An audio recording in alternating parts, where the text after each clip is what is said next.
बरसों पुरानी एक ठंडी सुबह थी। हल्की हल्की धूप बादलों के पीछे छुपकर धरती से आग मिचोली खेल रही थी। शहर से थोड़ा दूर एक शान सा ओल्ड एज होम अपनों का आशियाना खड़ा था। अंदर रहते थे वो लोग जिन्हें जिंदगी ने तो बहुत कुछ दिया था, मगर अपने शायद भूल गए थे। इन्हीं लोगों के बीच रहता था 75 साल का राम नारायण। सीधी सादी शख्सियत, सफेद दाढ़ी, धूप में झिलमिलाती झुर्रियां और आंखों में एक ऐसी चमक जो बताए बिना भी बहुत कुछ कह जाती थी। वे दूसरों की मदद करता, सबका दर्द सुनता, पर अपना दर्द किसी से नहीं कहता। हर दिन की तरह उस दिन भी रामनारायण साहब गेट के पास एक कुर्सी पर बैठकर दूर सड़क को देखते रहते, जैसे कोई आने वाला हो या शायद कोई ना आया हो, बस देखने की आदत हो गई हो। ओल्ड एज होम की केयरटेकर अंजलि उनसे रोज पूछती, बाबूजी किसका इंतजार कर रहे हैं? राम नारायण हल्की मुस्कान के साथ कहते, बस यूं ही, धूप अच्छी लग रही है। लेकिन अंजलि जानती थी ये इंतजार किसी धूप का नहीं बल्कि किसी अपने का है। रामनारायण की एक ही संतान थी, अमित, जो सालों पहले शहर बदलकर बड़ी नौकरी पर चला गया था। शुरू में फोन आता था, त्योहारों पर वीडियो कॉल भी, फिर धीरे धीरे आवाजें कम होती गईं और एक दिन पूरी तरह गायब। लेकिन बाप तो बाप होता है, उसे अपने बच्चे से शिकायत नहीं होती, बस उसके आने की उम्मीद होती है। एक शाम ओल्ड एज होम में एक नया मेंबर आया। 60 साल का सुरेश, चेहरा उतरा हुआ था और आंखों में ताजा दर्द की लालिमा थी। रात में उसने धीरे से रामनारायण से पूछा, आपको यहाँ कितना समय हो गया? 6 साल। सुरेश थोड़ा हिचकिचाकर बोला, क्या बच्चे नहीं हैं?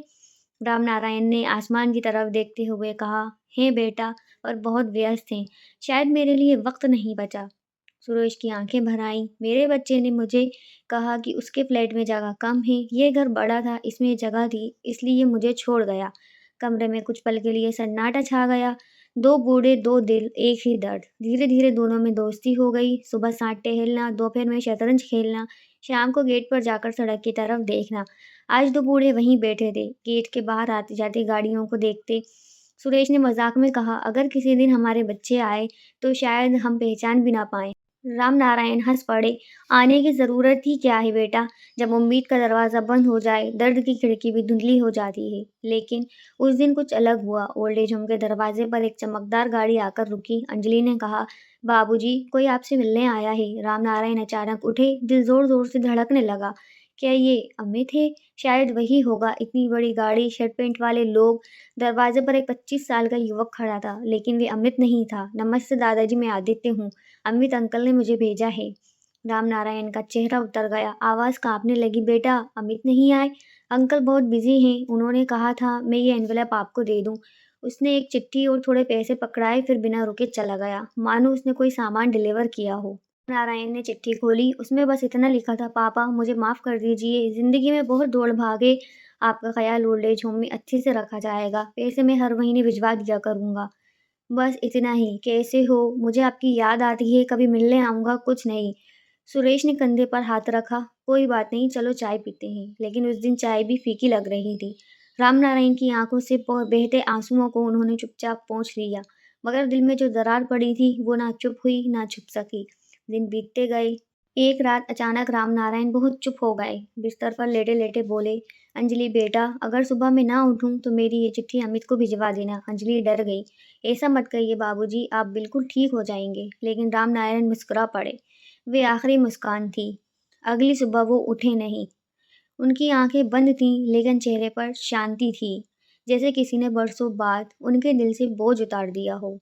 अंजलि फूट-फूट कर रो पड़ी। सुरेश की हथेलियाँ काँपने लगीं। उन्होंने चिट्ठी खोली, जिसे रामनारायण ने अपने बेटे के लिए छोड़ा था।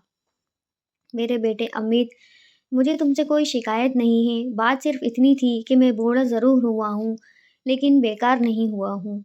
मुझे पैसे नहीं, बस 2 मिनट की बात, एक बार का गले लगना। पापा कैसे हो? बस यही चाहिए था। अगर कभी समय मिले तो मुझे याद मत करना। बस अपने बच्चों को कहना कि वे कभी अपने माता-पिता को अकेला मत छोड़ना, क्योंकि बुजुर्गों की सबसे बड़ी बीमारी तन्हाई होती है। तुम्हारा और सिर्फ तुम्हारा रहेगा पिता। चिट्ठी पढ़कर पूरा ओल्ड एज होम रो पड़ा। अंजलि ने धीरे से कहा, काश अमित ने ये बात जिंदगी रहते समझ ली होती। अगले हफ्ते रामनारायण की स्मृति सभा रखी गई। कई बुजुर्ग बैठे थे, दर्द सबके चेहरों पर लिखा था। अचानक दरवाजे पर एक व्यक्ति खड़ा दिखा, अमित। उसने रोते हुए कहा, पापा ने जो चिट्ठी छोड़ी थी उसने मेरी जिंदगी बदल दी है। लेकिन अब बहुत देर हो चुकी थी। रामनारायण नहीं थे, बस उनका खाली बिस्तर और एक आधी खुली खिड़की, जो हमेशा बताती रहेगी कि उम्मीद कब की उड़ चुकी है।